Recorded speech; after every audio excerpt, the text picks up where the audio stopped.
Donc là, l'enregistrement est démarré, tu vois. Ouais, et donc on lance le générique. Non, Il n'y a plus besoin de lancer le générique. si.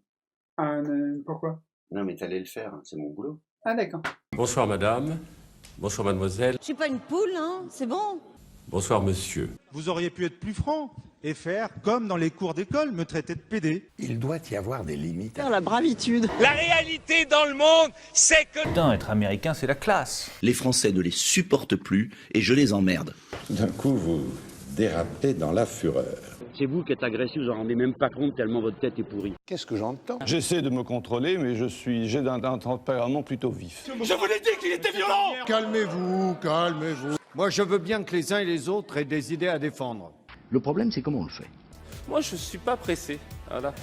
Putain, je suis français. C'est la classe. Donc vous comprenez, après ça, madame, pourquoi on vous déteste. Ta gueule. Il n'y a pas de bandeau culture là sur le Non. bas du machin bidule. Bon, ben, vous le mettrez en post-prod, monsieur Brumin, parce que c'est vous le technicien quand même, c'est vous le réalisateur. Attention, 1, 2, 3. On y va. Bandeau. Voilà. On peut vous faire confiance, monsieur Brum, pour réaliser de très belle manière ce SAV, service anti-violence, que nous avons l'honneur et l'avantage de partager. Super. On attaque un peu quand même, quoi. On attaque, mais on est en train de parler de culture, donc essayons de faire preuve d'un petit peu de savoir-vivre, un petit peu de quoi? De charme à la française. Vous aimez bien cette expression, monsieur Brum, mais on peut aussi parler de courtoisie. Le charme à la française, c'est moi. La courtoisie, ce n'est pas vous. Nous avons besoin de produire, et pour cela, vous pouvez nous appeler au 06 95 63 73 64 ou laisser un commentaire sur le fil de discussion des réseaux sociaux, puisque le SAV est sur les réseaux sociaux et toujours à votre disposition. Alors, le petit logo rouge, on va le mettre plutôt là. Voilà. Allez, c'est parti. Définition ou pas? Définition, définition. Messieurs, dames, bonjour. Le mot culture, en philosophie, s'oppose au mot nature. S'oppose, on en reparlera. En sociologie, c'est ce qui est commun à un groupe d'individus, ce qui les soude. Et, selon l'UNESCO, très cher au Dr U, C'est moi-même. c'était lui, dans son sens le plus large, la culture peut aujourd'hui être considérée comme l'ensemble des traits distinctifs spirituels, matériels, intellectuels et affectifs qui caractérisent une société ou un groupe social. Et je me permettrai de rajouter à ces définitions une petite définition propre, c'est que souvent le mot culture est mélangé avec le mot art. Mais la culture, ce n'est pas que ce qui est artistique. Nous y reviendrons peut-être. La culture, elle mène vers la société de l'intelligence. Mais alors du coup, la culture, c'est un peu un truc qui n'est pas hors sol en théorie. Alors, on va écouter votre meilleur ami. Oula. Le meilleur ami du Dr U. Vous avez vu la tête qu'il fait quand je parle de son meilleur ami? Je crois qu'ils sont fâchés. Donc, on va écouter un monsieur que bon, peu de gens connaissent, mais il mérite d'être écouté. J'ai pleinement conscience que la politique que nous avons parfois menée a été perçue comme lointaine, parfois trop froide, venant de Paris, et donc technocratique. C'est parfois injuste, c'est parfois vrai. En tout cas, il faut le regarder en face. Et donc, je souhaite que nous puissions ouvrir un nouvel acte de décentralisation adapté à chaque territoire. J'aurai progressivement à redéfinir un nouveau pacte territorial. Et nous avons commencé à l'esquisser. Ça ne veut pas dire qu'il n'y aura pas de réorganisation, on le sait très bien. Elles sont parfois indispensables. Ça veut dire qu'il n'y aura plus de disparition, comme on l'a aussi trop vécu. Et nous devons, dans le cadre de ce nouveau projet territorial également, développer les projets patrimoniaux, culturels, qui sur le terrain font vivre nombre de ces territoires, sont portés par nos artistes, nos associations, et sont au cœur de la vitalité de ces derniers, et ce que vivent nos concitoyens. Que nous apportons au réel, et c'est votre déontologie, monsieur Brum, puisque de nous deux, celui qui est déontologue, c'est bien vous. Moi, c'est plutôt l'esthétique, l'art de vivre, qui sont ma sémantique et ma colonne vertébrale. il est important de recouper les sources et de démontrer qu'il y a des choses toxiques dans le discours de la présie publique. Toxique, le mot est lancé. Alors, l'audiovisuel public, la honte de la République. Oui.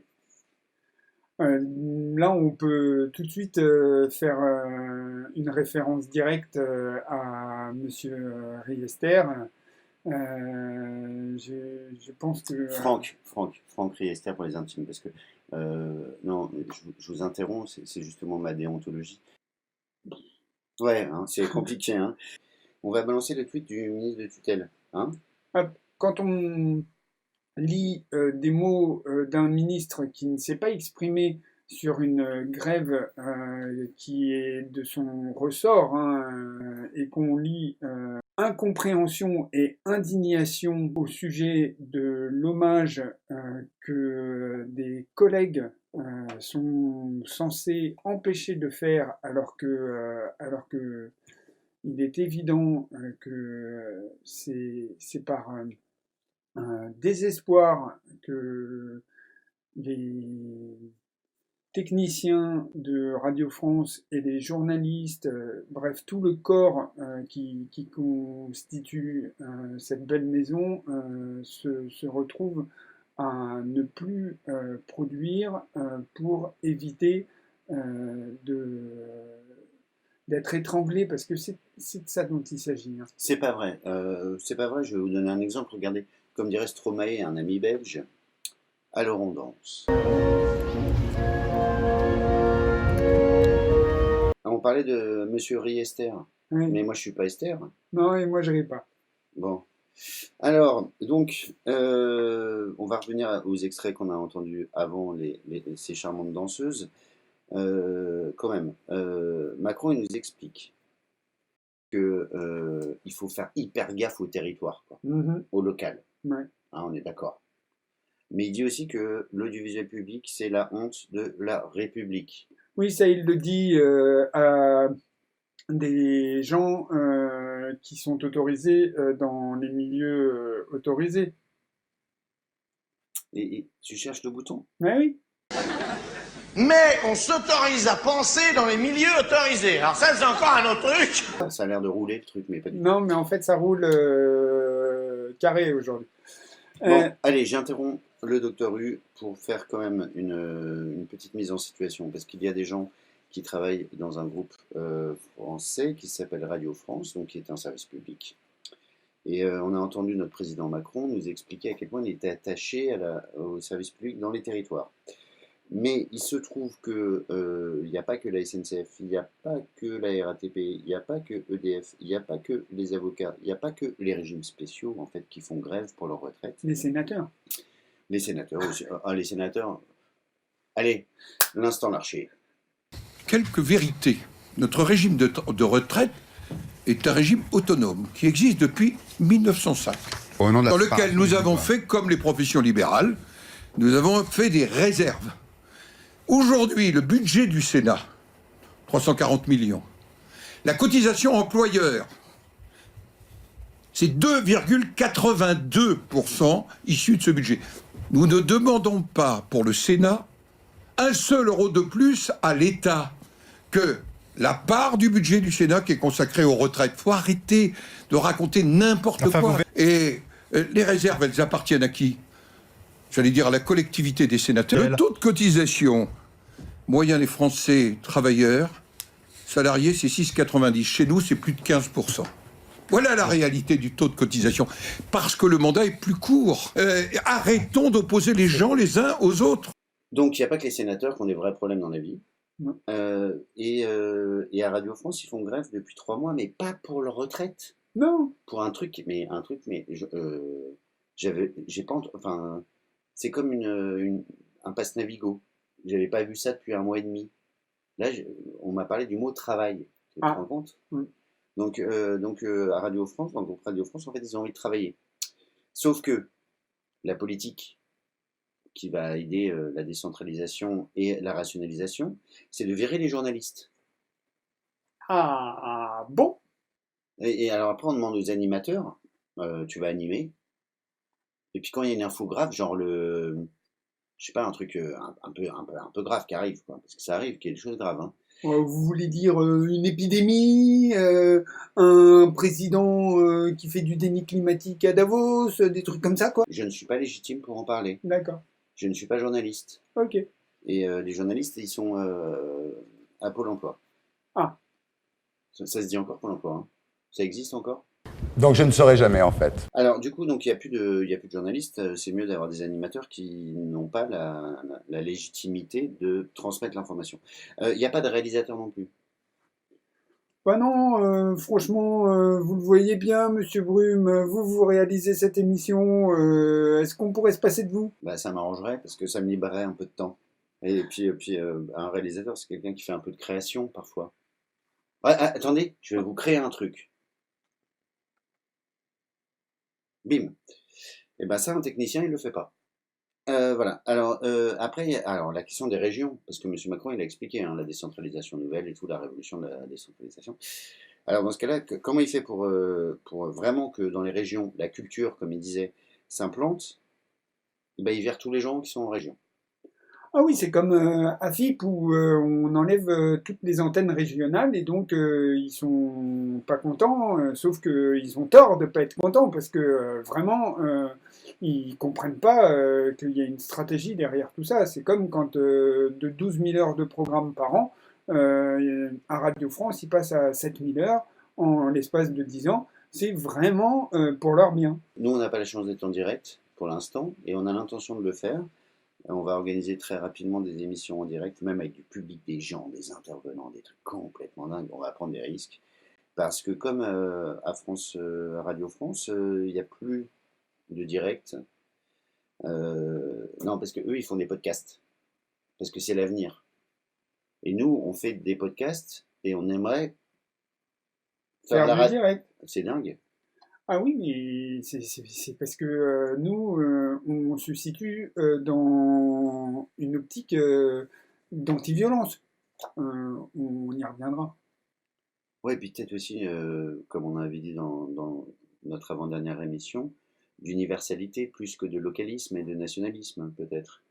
Bah, écoutez, il y a certainement de tout ça dans le paquet parce que moi, quand j'ai écouté les gens de Radio France s'exprimer sur le parvis de la BNF cette semaine, je les ai entendus dire que ce qu'ils ne voulaient pas, comme les gens du Mobilier de France, comme les gens de la Bibliothèque nationale, comme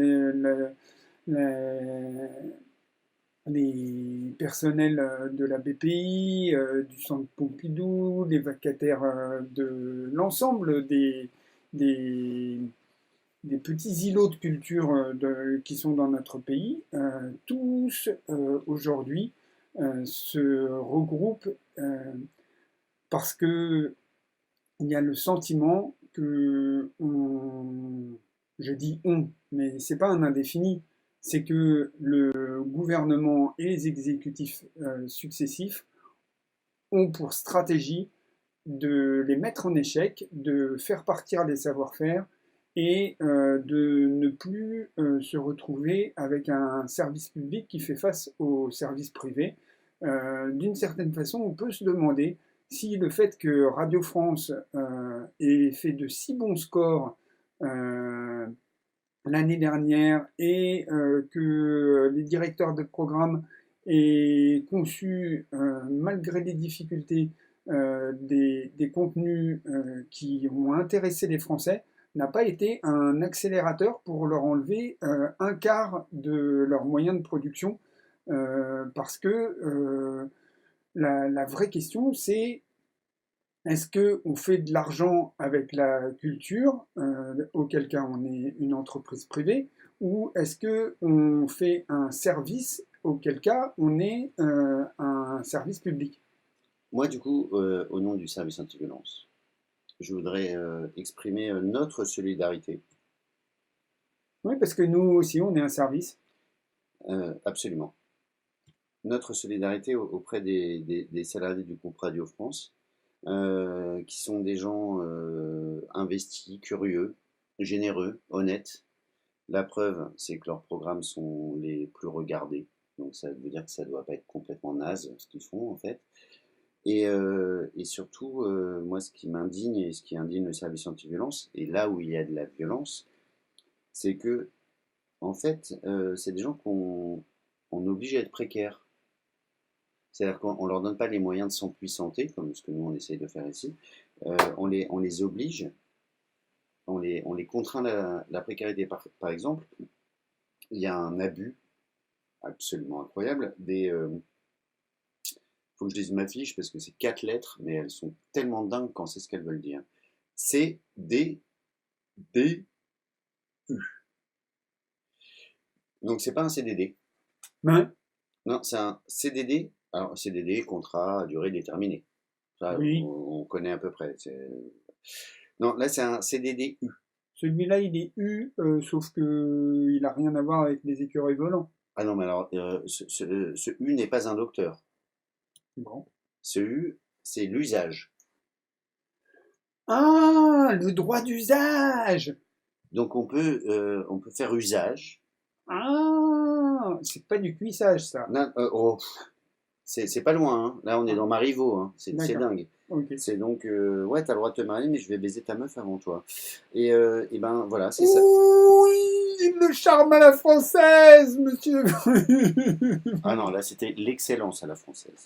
Ah oui, l'excellence à la française. On va en reparler parce que je pense que quand même derrière le mot culture, il n'y a pas que la crise sectorielle et les copains qui se mobilisent. Je dis les copains parce que franchement, je me sens une vraie sympathie pour cette affaire. Et clairement, il faut des journalistes, il faut des réalisateurs, il faut des individus qui s'impliquent avec honnêteté pour que la culture soit un véritable objet. Moi, je vais rebondir sur vous. La culture, oui.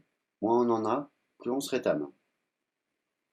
Pas mal ça, hein, oui, c'est l'amour pour toi et c'est quelque chose que l'économiquement délétère est en train de nous enlever de façon mortifère. Voilà, j'ai additionné des jolis adjectifs pour dire très clairement que la culture se fait étrangler pour des raisons que on a du mal à qualifier, mais qui ne nous échappent pas. La culture est en très mauvais état. Le premier rapport que je voulais citer, c'est celui de l'UNESCO, qui dit en 2018 que dans les pays développés, c'est pas uniquement dans notre pays, hein, dans les pays développés, la culture est en train de disparaître parce que dans les économies extrêmement formelles, les économies hyper monétisées comme les nôtres, eh bien, c'est un service que les dirigeants refusent de payer et sur lesquels ils souhaitent être le plus moins-disant possible. Ça s'est accéléré avec la digitalisation. Et de ce fait... c'est pour ça que Radio France, ils veulent faire des podcasts. On digitalise. Ça va être plus balèze que le réel. Le réel, ça n'existe pas. Il faut faire des podcasts. Il faut faire des trucs qu'on télécharge dans le métro quand il y a les grèves. Et de ce fait, il y a une disparition des savoir-faire, il y a une disparition des acteurs, il y a une précarisation de l'ensemble de la profession, et ça devient plus que compliqué dans l'ensemble des pays développés. Mais je ne sais pas pourquoi tu t'énerves. D'accord, je suis bien d'accord pour le coup. Moi, je veux finir cette histoire de Radio France parce que on est solidaire encore une fois avec les camarades qui ne sont pas forcément des amis. Je m'avance peut-être, du coup je vais un peu reculer afin d'éviter d'arriver trop tôt où je voulais en venir. Mais on est scandalisé par le fait que on les condamne à une précarité illégale et qu'on leur refuse une régularisation et qu'on leur refuse une stabilité salariale. C'est une revendication du quotidien. À laquelle on s'associe. Voilà, ça c'est fait. Hop, on jette la fiche. On passe à autre chose maintenant et au n'importe quoi. Et donc, on va pouvoir parler d'un d'un moment de la vie institutionnelle de notre pays, c'est-à-dire le SODAVI, schéma d'orientation et de développement des arts visuels en Île-de-France, une très belle initiative de notre antenne régionale du ministère de la Culture, qui avait pour objectif de faire remonter les difficultés du parcours de l'artiste, les perspectives, mais aussi les opportunités, et à laquelle, en tant qu'acteur culturel, j'ai participé parce que pour ne pas être uniquement des chroniqueurs et pour être ancré dans le réel, il faut bien faire des choses dans sa vie. Nous ne sommes que des hommes, pas des dieux, pas des géants, de simples hommes. Et être en situation de création, c'est notre cas, Monsieur Brune. Et mais du coup, vous avez participé à ces colloques, c'est génial, vous faites des colloques. Je parle pas de colocataires, hein, vous faites des colloques. Donc Oui. c'est que vous êtes en colocation sur l'art avec des gens. On est d'accord? Et alors, j'occupe on va le faire- temps présent, quoi. On va faire un quiz. On va faire un quiz et là c'est vous qui allez le faire. À la CGT, on pratique la démocratie. Partout, partout, partout, partout, partout, tout. Variation. Alors, vous êtes allé à un C'est le quiz moustache, hein. C'est le quiz moustache. D'accord. Alors, moi j'aurai mes réponses et vous aurez les vôtres. Très bien. On fait ça? On y Allez, va. Allez, c'est parti. Vous êtes allé à ce colloque et il y a eu un rapport. Oui. Absolument. Alors, Vous êtes venu avec vos questions, je suis venu avec mes réponses, c'est ça? absolument. Moi, j'ai compris son système. Lui, il arrive avec les questions, et moi, je dois venir avec les réponses, ouais. Première chose. Allons-y. Bah non, la première chose que vous avez appris à ce colloque. Qu'est-ce qu'il y a dans le rapport? La première chose que j'ai appris à ce colloque, en tout cas à sa restitution, c'est qu'une majorité des acteurs de la profession se sont joints à l'institution pour animer ces ateliers. Eh ben moi, comme d'habitude, ce sont les travailleurs qui décideront. Mais nous, on sait ce qu'on veut. Très bien, Alors, ça tombe bien parce que une majorité dans les mots du directeur de l'antenne régionale du ministère de la Culture, c'est 400 acteurs, je crois 490 sur à peu près 12 000 créatifs. Donc la majorité se situe à 3%. La majorité à 3%, ça c'est de la démocratie. Alors, deuxième chose que vous avez appris ce colloque fantastique où il y a eu un rapport? Oui, deuxième chose fantastique que j'ai apprise, c'est que le droit de monstration pourrait être un objectif. Le droit de monstration, ça veut dire payer un artiste quand il fait quelque chose. Et ça, on en a parlé dans une émission précédente, c'est vrai. Et ben, ce droit de monstration, il pourrait être payé, sauf que, il faut bien entendre qu'il ne s'agit pas de déstabiliser les institutions dans leur fonctionnement actuel. Moi, j'ai la réponse du quiz moustache. Si on nous invite à y réfléchir, on verra. Voilà. Mais attendez la prochaine version du ministre. C'est lui qui va parler. Bon, bah, très bien.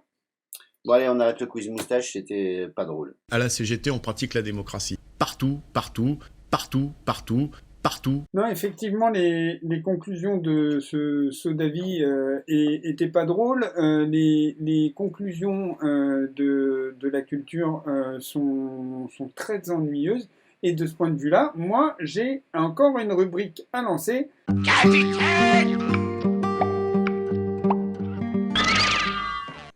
J'ai un petit chiffre à citer. Il faut comprendre que dans notre économie de la société de l'intelligence et du troisième millénaire, celle qui se tourne vers l'immatériel et vers l'épanouissement, le bien-être, tout ce qui nous permettrait de faire face aux défis du dérèglement climatique, le climat des cœurs comme le climat de la nature, eh bien, dans cette société-là, ce n'est pas 39 milliards, comme on nous l'annonce, qui sont consacrés au budget militaire et au ministère des armées, qui n'est plus celui de la défense et qui n'est pas encore celui de la guerre.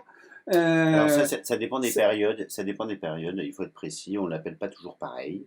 D'accord. Mais c'est pas les mêmes enjeux géostratégiques et politiques. Il faut être précis. Ah bah c'est sûr que quand c'est le ministère de la guerre, les choses sont claires. Mais quand on entend un certain nombre d'acteurs piailler pour avoir encore plus de financement, on comprend bien que les pires jours sont en train de se préparer. Vous noterez que ça ne s'est jamais appelé le ministère de la paix. De la coopération non plus. Donc continuons. Dans ce beau ministère, ça n'est pas 39 milliards qui sont engouffrés, mais 62 milliards selon l'Institut de Stockholm qui a pour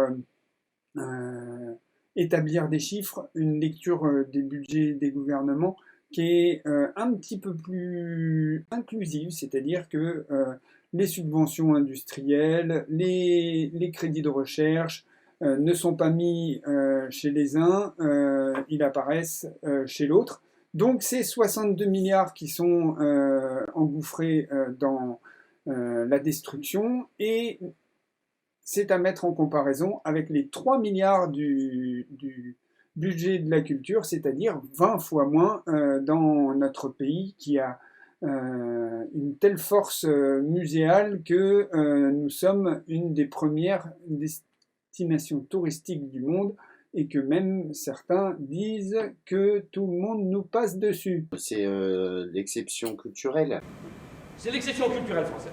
C'est-à-dire, c'est une vieille tradition française. On attend que le mec soit vraiment à terre, tu vois, et qu'il puisse plus bouger. Et là, le français arrive. Et dis donc, enculé. Hein, alors? Qu'est-ce que c'est que ça? Ah, une tradition qui date de l'après-guerre. Le monsieur, il dit depuis 42. Non, il dit depuis la fin de la guerre. Ah non, 42, c'est au milieu. C'est quand on collabore. À qui mieux, quoi. C'est sûr qu'il a dit 42 ? J'ai entendu 42, moi. Mais je suis pas sûr que c'est ce qu'il a dit. Il a dit depuis l'après-guerre. Non. Il a dit 42. Il a dit l'après-guerre. Toi, tu as entendu 42. Ouais, tu vérifieras. De toute façon, c'est toi qui fais le montage. C'est toi le réalisateur, monsieur Brun. De toute façon, vous verrez les images et vous entendrez. Donc, si je veux le faire passer pour un con, je garde la séquence. Si je veux pas, je garde la séquence. Ah, une tradition qui date de l'après-guerre. Donc, c'est une collaboration délicate pour vous. Quand on voit monsieur Alévèque mettre en cause la violence dont on est capable les uns vis-à-vis des autres, on comprend bien qu'il y a une vraie dimension de service à proposer à nos contemporains par la culture, une culture dont Mathieu Ricard, dans son livre sur la bienveillance, plaidoyer pour la bienveillance, si je me souviens bien, disait que c'était le plus grand levier de révolution. La révolution culturelle, c'est la révolution qui se fait sans dépenser de sang et d'argent. Et c'est bien ce dont il s'agit pour réussir à avoir une société beaucoup plus cohérente. Et de ce point de vue-là, nous, au service anti-violence, on se dit que le ministère de la Culture a vraiment besoin de reprendre ses missions à fond, de voir son budget être singulièrement augmenté pour redevenir un producteur. Non, je vous arrête. Non, redevenir stop. un producteur comme aux belles heures de la République. Non, stop. Non, mais là, vous pouvez pas dire ça. Vous pouvez pas dire ça. Vous vous rendez compte à qui on a affaire. Allez, petit florilège. Non, parce que sinon, on dit que... en fait, on dit même pas. Je pense aussi que nous avons suffisamment pris le temps d'écouter, de discuter, de dialoguer. C'est de l'opposition systématique. On a besoin d'avoir des oppositions qui, à un moment donné, disent « Ok, on vous suit ». Parce qu'il y a une autre droite. Moi, je suis le président d'un mouvement qui s'appelle Agir la droite constructive, qui est un mouvement de droite et qui travaille avec le Premier ministre, avec le Président de la République, aux réformes que la droite a toujours défendu. Par exemple, les différentes associations du théâtre, pour voir avec elles comment on peut les accompagner, comme sont accompagnés par exemple des commerçants.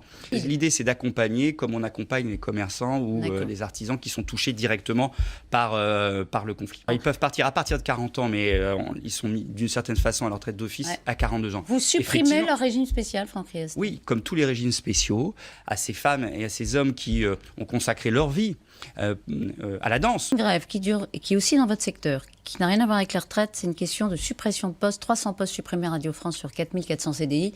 La grève dure depuis 40 jours. 40 jours. Est-ce que vous soutenez Sybille Veil dans la fermeté?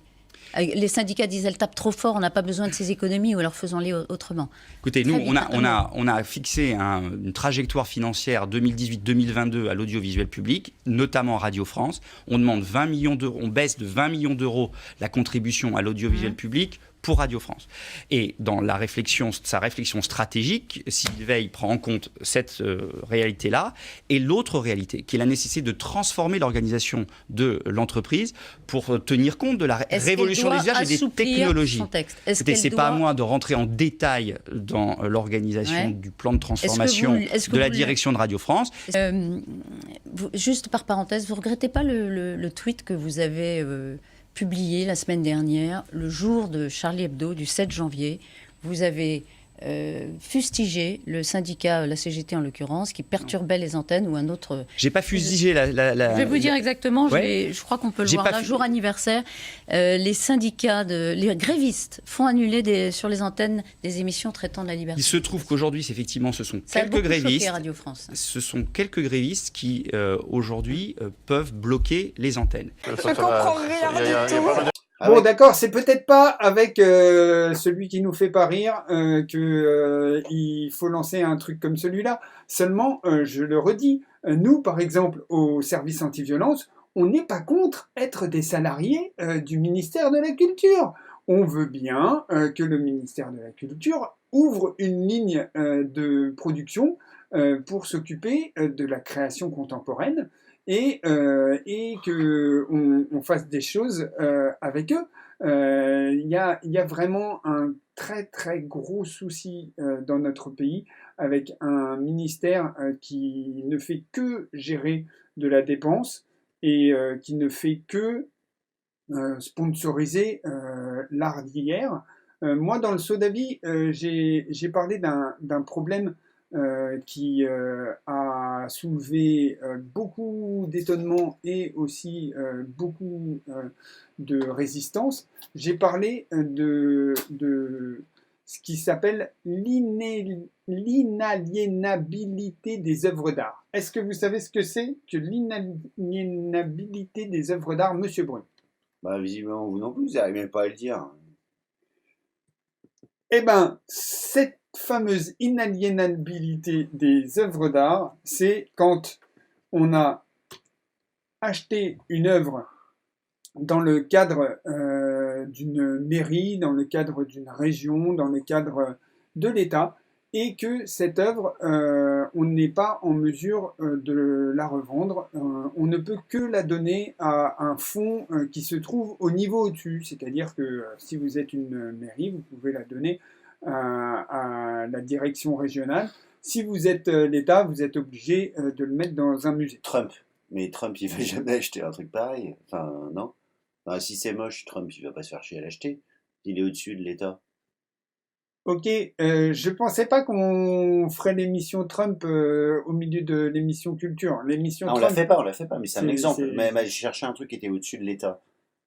Oui, le secrétaire général de l'ONU, il n'a pas d'argent, il ne peut pas l'acheter. Non, et puis Guterres, il n'a pas de goût. Guterres. D'accord. Arrête Thérèse, ça suffit, on t'a compris.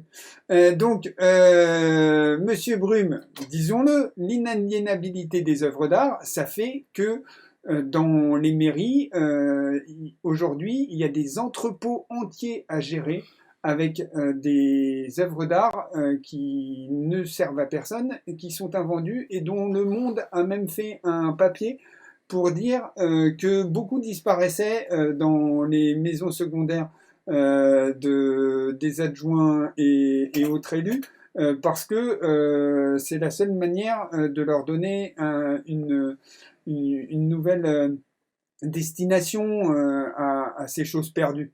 Oui, puis en plus, il y a un truc en plus, c'est que ça valorise la cote de ces gens-là. Donc en fait, les ayants droit, ils sont très ravis, ils peuvent dire oui, alors mon tonton, mon papa, machin, dont j'ai une petite gravure grande comme ça, elle a de la valeur parce que elle est à la mairie de Grenoble. Sauf que à la mairie de Grenoble, c'est dans un entrepôt et ça a peut-être déjà disparu et que toutes ces choses font que aujourd'hui, dans beaucoup de collectivités, quand vous êtes un créateur, on vous reçoit, on vous dit c'est très très bien. Ce qu'il faut, c'est que vous vous tourniez vers le marché privé parce que vous comprenez que aujourd'hui, dans les collectivités, on est sur une politique d'acquisition zéro. C'est magnifique ça. Ça, c'est de la culture qui cultive. Parce que c'est là-dessus que moi j'aimerais qu'on finisse cette émission. Vous avez dit au début de l'émission, j'avais un petit truc à dire Monsieur avant. Brume, que culture et nature étaient à distinguer. Sauf que la culture, ça n'est pas le résultat. La culture, c'est le processus. Et la culture, c'est le fait de cultiver. Et il est important que dans notre pays, on cultive des valeurs, on cultive le bien-être, on cultive le savoir-vivre, le charme à la française, et que ça se traduise par des productions en lien avec les institutions, et qui est une économie en rapport avec de telles ambitions. Et de ce point de vue-là, moi je crois que la culture aujourd'hui, elle est étranglée et qu'elle n'a pas à être soumise aux desiderata du secteur privé qui est tenu par un certain nombre de grands barons dont nous ne dirons pas tout ce que nous pensons aujourd'hui, puisqu'on fera une émission spécifique sur eux. Instant réac, je vais avoir du mal aujourd'hui. Alors j'ai préparé une variante parce que je n'ai pas envie d'être réac sur la culture, parce que voilà, j'ai un arrosoir.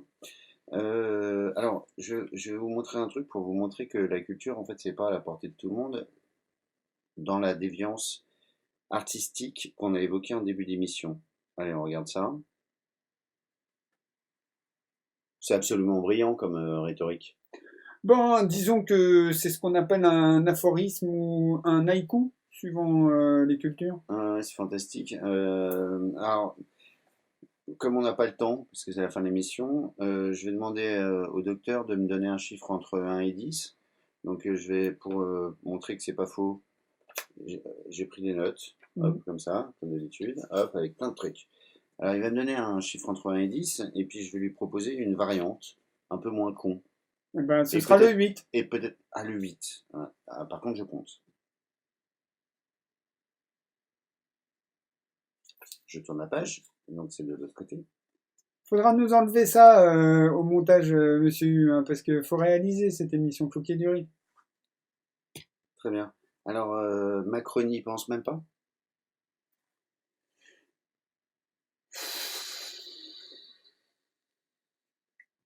Allez, un autre, allez, vite fait, parce que... Allez, vite fait, le 9. Ah bah, c'est celle d'après. Voilà. Macron n'y tient qu'à un fil. Celle-là, elle me plaît. Allez, une dernière. Eh ben, le 1. Ah, le 1. Macron n'y résiste pas. Vous la refaites celle-là, pleine caméra? Macron n'y résiste pas. Elle était Bon, bien. on entend un peu le macro derrière tout ça. Ceci étant dit, je ne veux pas... Alors, non, il y en avait un autre aussi. Je ne veux pas tomber dans l'injure. Ah bah si, alors... Vous êtes vulgaire, monsieur Brume, tant mieux, comme d'habitude. Alors, je me fais plaisir. J'ai pas eu l'occasion de dire Macronique ta mère. Allez, Très très jolie chronique, monsieur Brume. Vraiment, c'était une chronique essentielle de ce SAV. Hein, ça, mais c'est pas violent. Du coup, on va parler de quoi la semaine prochaine? Ah, je crois que la semaine prochaine, on parle de la culture du langage chez les dirigeants avec une houppette orange. Alors là, j'ai rien compris. Ça m'amuse d'être là parce que je prends même, vous avez tout à fait raison et vous êtes pertinent. Mais j'ai une semaine pour comprendre. Et puis, si j'ai pas compris, on fera autre chose. Je vous embrasse, je vous embrasse. C'était bien, c'était bien? C'était bien ou pas? C'était la culture dans tous ses états. Alors, c'est le moment du bisou. Allez, on y va. Non, non, non, non, cette semaine, c'est vous, monsieur Brun. Ça va, ça va. C'est toujours le docteur qui fait un bisou. C'est pas que comme ça que ça peut marcher. J'y vais, mais j'ai peur. Eh oui, un peu de réciprocité. Il faut être mutuel dans la vie. Hein. Voilà, on y va. Il n'était pas franc, son bisou. Hein. Il y avait des gna gna gna gna gna gna. C'était bien, c'était bien. Il y avait des... J'ai vu des mollesses, hein. J'ai vu des gna là. Et je me suis fait chier, vous voyez, comme rarement. Vous voyez ce que c'est se faire chier?